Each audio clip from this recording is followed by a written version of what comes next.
Assalamualaikum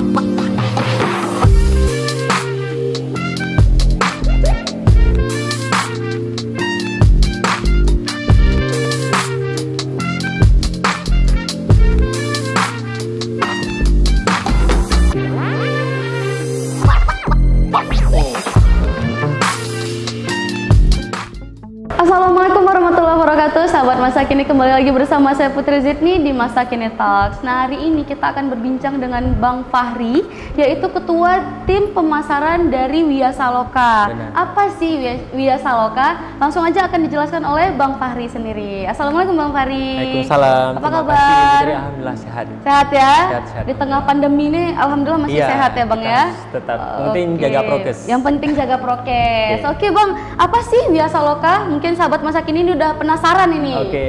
Sebelumnya selamat sore buat sahabat Masa Kini. Perkenalkan, nama saya Fahri Purnama, biasa dipanggil Fahri. Saya merupakan ketua pemasaran di wiasaloka.id yang berpayung hukum di PT 7 Payung Prima. Jadi apa sih sebenarnya wiasaloka.id itu sendiri? Jadi Wiasaloka adalah sebuah brand properti yang lahir atas keprihatinan dan kecintaan kami sebenarnya terhadap Aceh itu sendiri. Di mana seperti kita tahu lah bahwa saat ini brand properti ataupun rumah-rumah yang dibangun oleh properti saat ini terkesan agak monoton. Di mana secara fasad rumah, kualitas rumah, lingkungan yang ditawarkan itu agak sedikit monoton, dan kita percaya di Wiasaloka kita percaya bahwa saat ini masyarakat bisa punya rumah yang lebih baik dari yang sudah ada saat ini gitu. Monoton dalam konteks seperti apa sih Bang Fahri? Monoton saat ini mungkin lebih kepada secara desain ya, dimana kita tahu bahwa mungkin desain padahal itu yang bangun beda, cuma secara desain mungkin agak sama gitu. Gambaran depannya, bentukan rumahnya itu kayaknya dari tahun 2000 sampai 2021 kayaknya masih sama gitu. Iya. Jadi Karena kita untuk beberapa tahun kebelakangan ini konsepnya minimalis ya Bang Fahri ya. Benar. Mungkin ada sedikit perubahan, cuman itu sedikit-sedikit kayak gitu kan. Cuman kita memang saat ini lebih berfokus untuk menghadirkan sebuah konsep baru, sebuah standarisasi baru, bahwa ya di Aceh kita harus punya rumah yang lebih berkualitas kayak gitu. Menarik ini. Seperti apa sih Bang konsep yang berbeda ini dari yang lain? Ya, jadi rumah yang coba kita hadirkan di sini adalah konsepnya minimalis tropis. Minimalis tropis. Dan itu memang menyesuaikan dengan kondisi Banda Aceh itu sendiri. Jadi ini akan sangat cocok khususnya buat masyarakat Aceh, karena memang rumah kita itu dirancang, kita bekerja sama dengan salah satu arsitektur terkenal juga di Banda Aceh, yaitu Pionir Arsitek. Pionir Arsitek. Jadi memang seperti yang saya jelaskan tadi, bahwa kita memang betul-betul fokus untuk menghadirkan sebuah hunian yang baik untuk hidup yang berkualitas. Jadi Wiasaloka sendiri itu punya tagline bahwa kita ingin membangun sebuah hunian yang baik untuk menghadirkan sebuah hidup yang lebih berkualitas. Berbicara masalah rumah sendiri sebenarnya Putri, rumah itu bukan hanya sepetak bangunan di atas sepetak tanah, tapi lebih dari itu, rumah adalah tempat kita pulang, tempat kita bertemu dengan keluarga kita, kita berdiskusi dengan mereka, bahkan kita menghabiskan hidup kita itu lebih banyak di rumah daripada di luar kayak gitu. Maka sudah seharusnya tempat yang menjadi tempat kita hidup itu menjadi tempat yang nyaman bagi kita. Betul. Gitu. Jadi kita kan membeli rumah itu nggak hanya hidup 10-an tahun, 20 tahun, kita ingin hidup lebih lama kan di sana, kayak gitu Putri. Nah, untuk tipe rumahnya sendiri nih, apa sih yang ditawarkan oleh Wiasaloka? Tipe rumah seperti apa? Jadi di project pertama kita itu namanya Prana House. Prana House menjadi project pertama kita. Prana artinya perdana. Perdana. Iya, perdana. Dan kita memang ini menjadi langkah awal kami sebenarnya untuk bisa seperti yang saya bilang tadi, ingin menghadirkan sebuah konsep, sebuah standar rumah baru di Aceh, di mana kita sangat memperhatikan detail-detailnya. Karena kan bicara masalah langkah pertama gitu ya, tentu pijakan pertama akan menentukan bagaimana nanti kita ke depan. Jadi nanti ya kita sangat memperhatikan lah langkah pertama kami ini kayak gitu. Jadi Prana House menjadi proyek awal kami dengan rumah 65 dengan luas tanah itu adalah 190 ya. Dan kita bakalan start di 610 juta. 610 juta untuk satu unit rumah. Satu unit rumah. Satu unit rumah. Nah, perumahannya sendiri itu dibangun di daerah mana nih, Bang? Ya, perumahan kita itu dibangun di daerah Lampu Daya. Lampu Daya. Dan teman-teman nggak usah khawatir karena kita membangun rumah itu memang di komplek Alam Betari namanya. Oh. Jadi secara kualitas jalan, lingkungan itu udah terbentuk semua, Putri. Jadi kita nggak buat rumah tuh di ujung apa gitu, nggak. Kita memang udah buat rumah itu di lingkungan komplek, di mana kita bisa pastikan bahwa memang lingkungan sekitarnya itu udah terbentuk lah kayak gitu. Oke. Nah, ini kalau misalkan ada yang beli untuk satu unit rumah itu apa saja sih yang didapatkan, Bang? Ya, untuk satu unit rumah kita itu udah ada yang pasti rumah itu sendiri dengan 2 kamar. 2 kamar. 2 kamar, 2 kamar mandi. Kita juga nanti ada kasih kompor tanam. Kompor tanam, carport dan taman di depan rumah. Tamannya udah include semua udah ya? Include semua. Dan semua. ini memang menjadi concern kami karena memang kita bicara tadi rumah tropis gitu ya. Jadi kita memang membangun itu nggak hanya fasad rumahnya saja, tapi kita perhatikan juga lingkungannya. Taman di depan rumah itu kan menjadi poin penting sebenarnya saat ini. Betul. Untuk bisa ya refreshing kayak gitu mungkin ya. Untuk bisa ya keluarga kita lebih have fun di rumah kayak gitu. Oke. Nah, ada beberapa orang nih yang memberikan tanggapan gitu ya. Ada yang beli rumah tapi dengan harga yang murah tapi kualitasnya kurang gitu. Ya, itu dia. Belum sampai 1 tahun catnya udah luntur gitu bener. ya. Terus kondisi rumahnya udah mulai enggak seperti awal gitu. Nah, itu gimana tuh pendapat Abang? Itu dia yang menjadi concern kami Suara di Via Soloka, bahwa saat ini kan kesannya yang saya bilang tadi, rumah yang dibangun oleh developer itu cepat rusak, nggak diperhatikan detailnya, lingkungannya juga nggak bagus gitu kan. Nah, di Via Soloka untuk bisa menciptakan sebuah kepercayaan di sini, kita berani untuk kasih sebuah garansi. Oh, wow. Garansi di mana kita ingin provide garansi selama 1 tahun. 1 tahun. Jadi teman-teman nanti setelah beli rumah, setelah penyerahan kunci, selama 1 tahun apabila terjadi kerusakan misalnya lonteng bocor ataupun engsel pintu rumah rusak, kita bisa bantu perbaiki dan itu free. Oh, itu free. Dan itu bagian dari usaha kami untuk menciptakan sebuah standarisasi baru di Aceh. Tentu kita sebagai pengusaha tentu ada hitung-hitungan dong. Iya. Kalau kami misalnya kami tahu bahwa rumah kami akan rusak di 6 bulan ya, kita nggak berani kasih itu kan. Makanya kita jor-joran di awal. Kita betul-betul ciptakan sebuah rumah yang nggak akan rusak insya Allah ya. Dan kami bismillah lah dengan izin mungkin dengan semua yang kami percaya bahwa kita mampu hadirkan sebuah konsep hunian yang baik untuk hidup yang lebih berkualitas. Nah, untuk garansi ini sendiri apa ini hanya langkah awal untuk promo aja atau akan selamanya seperti ini? Tentu tidak. Jadi memang garansi ini seperti yang Fahri bilang tadi juga, ini menjadi standar awal kami.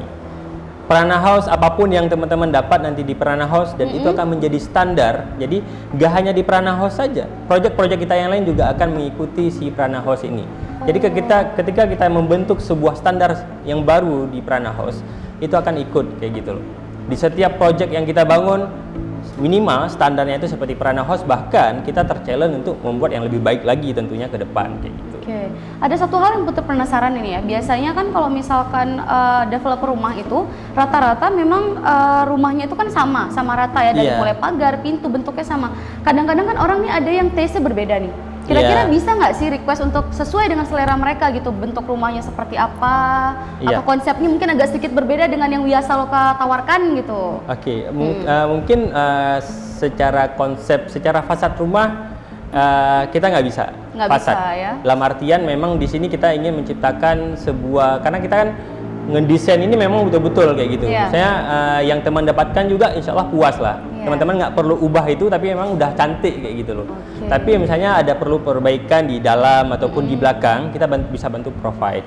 Bahkan furniture pun kalau teman-teman mau ini kita bisa provide. Oh, jadi selain rumah ada juga furniture ya? Bener. Jadi kita memang maunya sih melengkapi semua kebutuhan dari masyarakat Aceh itu sendiri kayak gitu. Furniture berupa apa aja nih Bang yang bisa Mungkin Viasaloka tawarkan? Kitchen setnya, ataupun ada lemari yang di custom di kamar seperti itu sih. Oke. Gitu. Nah ini untuk mungkin sahabat masa kini yang lagi cari-cari rumah, mungkin pengen konsultasi nih, kemana nih Bang kira-kira? Bisa sekali ya. Jadi mungkin teman-teman bisa hubungi kita melalui Instagram di viasaloka.id. Kita juga punya website di viasaloka.id juga. Teman-teman bisa berkunjung nanti ke sana. Mungkin saat ini yang udah launching itu di Instagram. Website teman-teman udah bisa akses, cuman tulisannya segera hadir. Kayak gitu. Tapi kalau di Instagram teman-teman bisa DM di sana. Di bio-nya juga udah ada kontak personnya. Karena ini memang betul-betul baru ya Bang ya, tahun ini ya launchingnya ya? Jadi kalau misalkan sahabat masa kini mungkin ada yang penasaran, pengen konsultasi, pengen tanya-tanya, bisa langsung kunjungi ke website yang Abang bilang tadi ya Bang ya? Mungkin bisa dikasih contohnya juga, karena kita nggak bisa munculkan contoh rumahnya ya Bang ya, karena memang masih secret ya Bang ya? Jadi kalau misalkan kalian penasaran langsung aja ke Bang Fahri hubungi ya Bang ya? Nah Bang, untuk Abang sendiri nih selain jadi ketua tim pemasaran di Viasaloka, mungkin Abang ada job lain atau kegiatan lain gitu? Untuk saya pribadi memang selain di Viasaloka itu memang mendirikan sebuah komunitas sosial, yaitu pesawatkertas.id. Apa itu? Pesawatkertas.id. Pesawatkertas.id. Seperti apa itu pesawatkertas.id? Kita punya program utama namanya beasiswa sampah, di mana kita memberikan beasiswa kepada anak kurang mampu di Aceh berupa perlengkapan sekolah, pokoknya tas, sepatu dan lain. Itu bersumber dari sampah-sampah yang kita kumpulkan dari masyarakat. Jadi kita punya gerakan namanya Gerakan Sedekah Sampah, di mana kita ngajak ke masyarakat, khususnya mahasiswa dan juga akademisi dan juga di dinas untuk mengumpulkan sampah kertas. Ingat ya, sampah kertas, kita nggak terima sampah lain. Sampah kertas itu kita uangkan, uangnya kita gunakan untuk sosial. Makanya namanya beasiswa sampah gitu. Menarik nih Bang, ini udah berapa lama berdiri nih? Kalau pesawat kertas sendiri udah tahun 2018 kita launching, dan alhamdulillah udah dapat penghargaan juga, baik di tingkat internasional, nasional maupun di daerah. Kita terakhir kemarin alhamdulillah berangkat ke Spanyol selama kurang lebih 1 bulan untuk belajar tentang konsep social entrepreneurship. Wow, keren. Di tingkat nasional kita alhamdulillah dapat penghargaan dari Kementerian Pemuda dan Olahraga. Di tingkat daerah kita dapat penghargaan di kantor gubernur sebagai pemuda berprestasi Provinsi Aceh di tahun 2018. Pesawat kertas ini pencetusnya Abang sendiri atau Abang sendiri yang kenapa sih Bang kok bisa kepikiran nih awalnya nih mendirikan sebuah komunitas sosial? Iya, jadi memang berbicara masalah pesawat kertas juga ini sebenarnya mimpi saya yang seperti tertunda di tahun 2014. Jadi saya pribadi itu punya concern di bidang sosial. Cuman memang saat itu saya berpikir seperti ini Putri, kalau kita punya concern di sosial, kita nggak punya ilmunya nih, kita maksain diri untuk ngebangun, kan nggak bagus ya. Jadi apa yang saya lakukan saat itu adalah ketika saya punya concern di sosial, saya belajar dulu di tempat lain. Saya masuk BEM kampus, saya masuk di himpunan kampus, saya belajar di organisasi-organisasi sosial, sampai akhirnya di tahun 2018 saya mendirikan komunitas sendiri. Jadi selama 4 tahun saya berikhtiar untuk belajar, untuk bertumbuh, sebelum akhirnya saya membuat komunitas sendiri kayak gitu. Nah, untuk membuat komunitas ini sendiri pastinya Abang nggak sendiri kan? Pasti ada tim ya? Itu terdiri dari berapa orang nih Bang? Untuk di awalnya kita foundernya itu ada 5 orang. 5 orang. Sampai alhamdulillah sampai akhir ini kita punya 30 anggota. 30 anggota. Untuk anak yang kurang mampu ini sendiri sudah berapa yang dibiayai Bang? Alhamdulillah untuk kita sampai saat ini ada 500-an anak yang sudah kita bantu. Itu di tahun 2018 sampai dengan 2019. Karena di 2020 ya corona cukup menghantam kami sebenarnya. Belum ditanya udah dijawab sendiri ya sahabat masa kini, mandiri nih Bang Fahri ini. Karena memang ya mungkin semua itu terdampak ya, baik dari segi bisnis, aktivitas sosial kita dengan masyarakat juga akhirnya kena dampaknya di situ kan. Jadi agak sedikit mandet ya. Mandet. Bahkan sayangnya kami adalah kami perpanjang sekretariat itu di Februari 2020. Di Maret 2020 kita udah corona kan. Jadi kita 1 tahun itu udah ngebayar sekret tapi nggak terpakai. Berarti di tahun 2021 ini lagi nggak berjalan ya beasiswa ini sendiri ya? Iya, enggak. Kita memang 2020, 2021 itu nggak jalan. Bisa dibilang agak sedikit vakum. Cuman secara keanggotaan insya Allah kita masih saling interaksi lah untuk menjaga semangat lah gitu ya. Beasiswa ini sendiri memang khusus untuk di Aceh atau gimana nih? Ya di Aceh. Di Aceh. Di Aceh dan beberapa daerah juga udah pernah kita bantu seperti di di Banda Aceh, Aceh Besar, kebanyakan memang di Gayo kita pernah juga buat campaign di sana. Jadi ya beberapa daerah dan fokusnya di Aceh.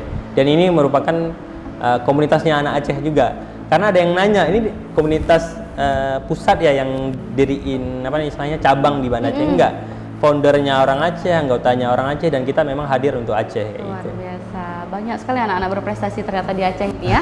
Bang, sebagai salah satu founder di bidang sosial ini ya, kepedulian sosial dan lain sebagainya, concern Abang terhadap masalah sosial di daerah kita ini apa nih kira-kira? Saya pribadi sih memang fokusnya di bidang pendidikan, lingkungan, dan juga ekonomi.